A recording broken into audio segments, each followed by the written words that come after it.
Hey, what's up, YouTube? I'm at work right now. That's why I look a mess, but I wanted to do an update on my video.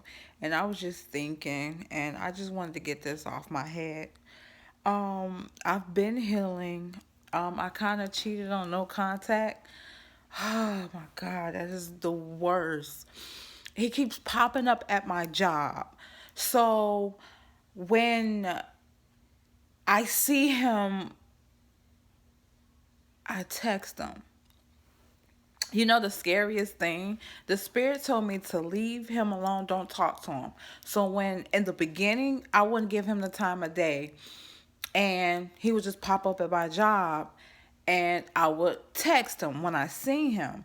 And so that's why I think he used that, you know, that tactic as coming up to my job, and he knows that I'm gonna text him back, and oh, it's so crazy because now he's with the new supply, and I understand all that. But the thing that really hurt me the most is that you get vibes.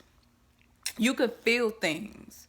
Especially if something is wrong with a person, you can definitely feel it and you can definitely sense it. When I moved in July, the control took place, the gaslighting, I've been educating myself on this stuff, so I can spot a narcissist from a mile away now. And the devaluation stage.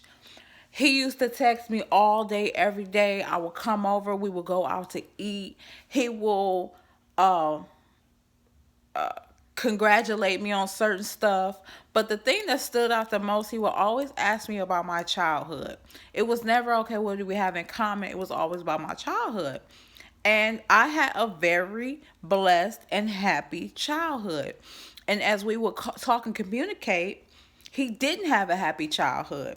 So narcissists lack empathy, and they hate us empaths. Like, they really hate us.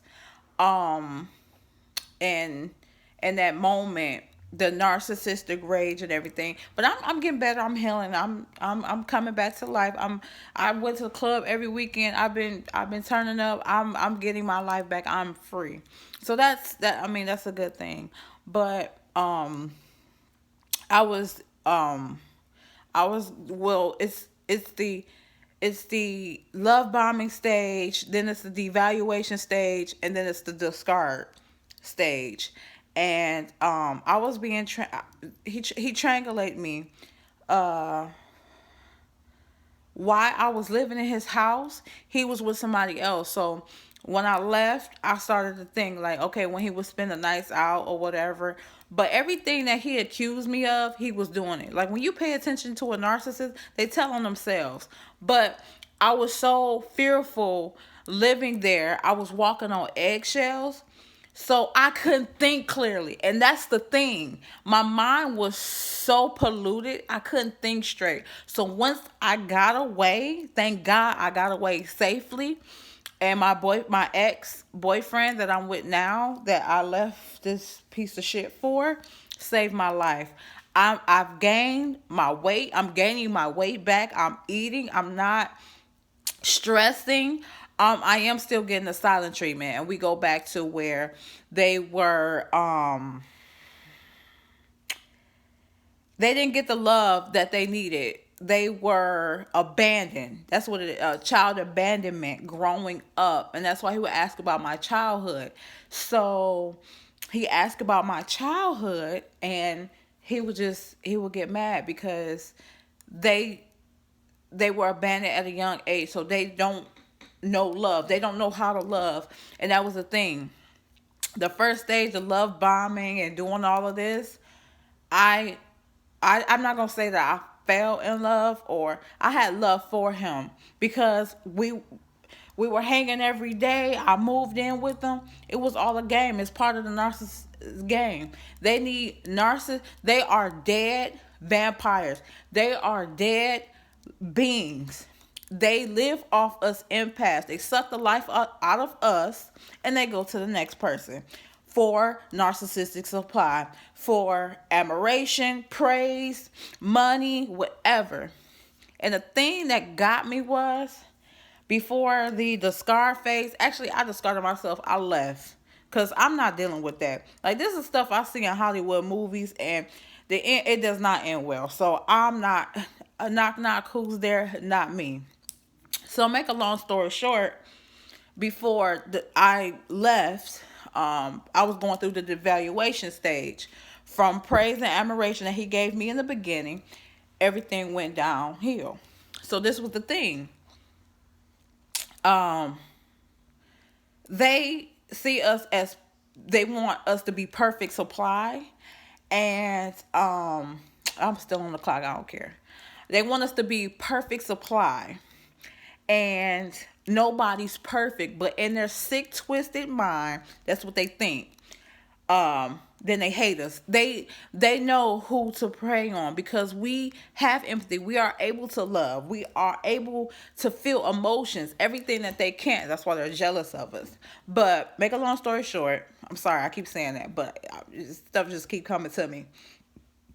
um he'll always say, like, he has his business, it failed. He say he had two bank accounts, failed. Broke, failed. He still ain't got no oil change. That's gonna be his karma. He gonna be on that freeway and that engine gonna lock. That's gonna be the real tea. But he he was say, okay, I'll go half on the bills. Now, mind you, I'm assistant manager at one job, so I was getting paid every week, and the agreement was when I moved in, pay $100 a week. So everything else went to me. So when he went in his narcissistic grade, oh, you gotta go half on everything, blah blah blah. So I went and got another full-time job. So I'm working two full-time jobs. I get up at 5 in the morning, so technically 6:30, 7 o'clock in the morning to 7 o'clock at night. No days off, 7 days a week. To go half. So make a long story short, we have these chime cards. Well, I would try. See, with narcissists, a relationship is just transactional. That's all it is. I was in a situationship, okay, and I gave him 400. No, a total of $800 for the lights or whatever, half on that, whatever. He kicked me out. Kicked me out. I was like, oh my God. But I'm glad that the money could be replaced. I can't. So I look at it as a loss. Yes, but I'm getting my sanity back. I'm happier now. Like, I'm laughing now, because if you look back, I think I did the video like maybe a month ago. I was, oh my God, like that wasn't even me. Like, I can't even believe that. And I'm praying to God every day, because I know I'm not the only person that he screwed over. I know that I'm not the only person that was hurt or anything. It's just, how can people be so heartless? Like, God, we live in a satanic world. Like, why can't we all come together like butt cheeks and become the shit? You know what I mean? And it just amazes me. You know? Wow. I'm still like, you're just sweet person hide behind the mask. So this whole time I was falling for a guy behind the mask. It was like Jekyll Hyde. The same people. It was just, oh my God. And they go from different personalities. I was walking on eggshells. Like, I didn't even want to be in the same room. Like, it was just so toxic. Like, he drained my energy. Like, I would be at work. Mind you, I work 16 hours a day. I did not want to leave. Like, I would still be here at work. Like, I don't want to leave. I didn't want to go to that. Like, I couldn't eat. I didn't eat for 5 days straight. I was, when I met him, I was all that weight. Just, I couldn't eat. And had I stayed, I probably would have been dead. Oh, I've been very sick, and I've been researching. A lot of people have gotten sick. it's more serious than people think it is. And I'm glad everything happens for a reason, and it made me stronger. It's making me stronger. And getting us knowledge, and I'm glad. At the time I'm like, oh my god, but now that I see, I don't want anybody else to go through this. But I mean, it happens like when they start love bombing you fast and you want to be around you because they don't have friends. Let's first and foremost. And when they want to be around you every day, that's like a red flag. And I should have known. I should have known the stuff that he was telling me. Red flags everywhere. Jesus, like in my face, like, don't do it. But I'm like, no, no. So, you live and you learn. I'm not gonna sit up here and beat myself up or woulda, coulda, shoulda. You live and you learn. You take from it and make you stronger. Honestly, this has made me a lot stronger.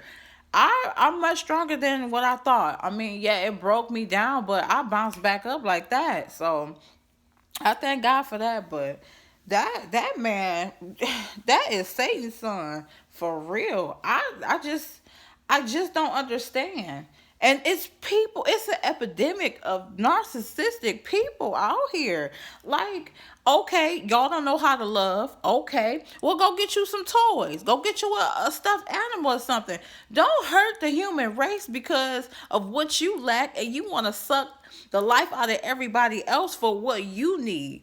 Because you have low self-esteem and you don't love yourself and you don't like yourself. Don't spew that venom on me. If you don't like yourself, go somewhere else. Go into a padded room. That's what you do. And get you a whole bunch of psych medicine. And leave me the hell alone. Because I have nothing to do with your childhood. I didn't do any of that. All I did was want to be your friend, be there for you, uh be that person for you. And on top of that, you got 6 whole kids. And all the baby mamas in different states. Should have been a damn red flag for me. And sometimes narcissists don't even love their kids. They use them as supply. And it's sad to say, but that's what it is. I'm going to call it the way it is. And they are very sick people. They are, if they have no emotions and the lack of empathy, they're very dangerous people. Period. A person could kill you with no emotion and no empathy, and I wouldn't put it past them. I wouldn't. This is ridiculous. Like, it should be a purge against the narcissist. I'll be the first one out here. I have every gun the government banned. Period. Cause I'm glad I came to my senses. But the thing that pissed me off the most is they call it Hoover. When the narcissist runs out of supply and they come back to you. And mind you, I used to work with him, so he knows my work schedule and he knows where I work. So out of all the places, you come up to my job. So I think that was everything a narcissist is time. They know what they're doing. So he knew that I was gonna text him, and I shouldn't have. But I blocked him iPhone, thank God. And I blocked his email, his phone number. I put Mr. Narky with bad emojis on it. And I know that I'm not gonna contact him, or I'm gonna just go no contact, because that's the best way to be. Because once it's just a vicious cycle.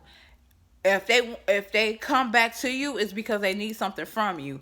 And if you go back to them, the cycle just becomes worse. Like the abusive cycle gets worse and worse and worse and worse. And people tend to stay in these relationships because they feel like they can't get out of them, because they got their mind so far gone. You can. Like, I had to wake up and smell the coffee. Like, a person could kick me out, talk to me like shit, disrespect me, take my money. That's not love. Like, I'd rather be by myself, love myself, than have somebody on the side of me. And every time I say, okay, it's about us, and he was like, well, it's about me. So everything was my fault. If it rained outside, it was my fault. If anything happened, it was my fault. And I'm not gonna live in that fantasy world that they live in, which is sick. It's sick. Like, I can't even describe it. I don't even. People go through this. Oh, narcissistic abuse. It's draining. It's draining, but I'm getting through it. The more I read about this stuff, it's crazy how these people think because of no love. But um, I can't even find the words. But it's sick. It's very sick. It's sick. They can't even love you back. And that's why they do as much harm to you on purpose. They get you. You know what? I seen a video where this is so interesting. They love the chase. And after they got you, that's it. They love the chase. Once you ignore them more and more, they love to chase more and more and more. So that was the thing. When I ignored him and the chase began, it's when I gave into the chase. That's when everything went downhill. But I didn't. God, I should have. You know what? I should have paid attention to the signs, and I didn't. And the story that he was telling me, I was like, okay. And we would go out, and one thing, if you go out, you're a social drinker or whatever, and that's fine. He said he can't drink.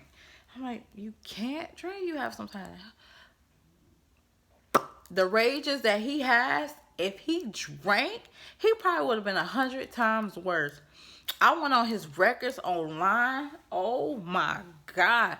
If y'all saw the Halloween, the little boy was killing the animals. Sociopaths and psychopaths, narcissists are borderline. And that's all they are. And it's crazy. I can't. But that's pretty much on the follow up. I will continue. I'm at work and I'm still sitting down. Yeah, I'm tired. But yeah, these people are ridiculous to try to get what they want. Suck you dry and go on to the next. But I'm praying you reap what you sow. Karma, don't play no games. Because you cannot go around hurting people and think it's going to be fly by night. It's not going to happen like that. It's going to be deeper than that. So, it is what it is. And keep praying for me. And I will pray for all the narc survivors. Because we all got to come together. Especially we're going to plan this narcissistic purge tonight. So, yeah. So, God bless everybody. And, yeah. Go no contact, no contact, go no contact, no contact, no contact, no contact. You will be healthier. You will be happier. No contact, no contact. And resist the hovering. Thank you, Miss Sagittarius. Love you guys. Peace.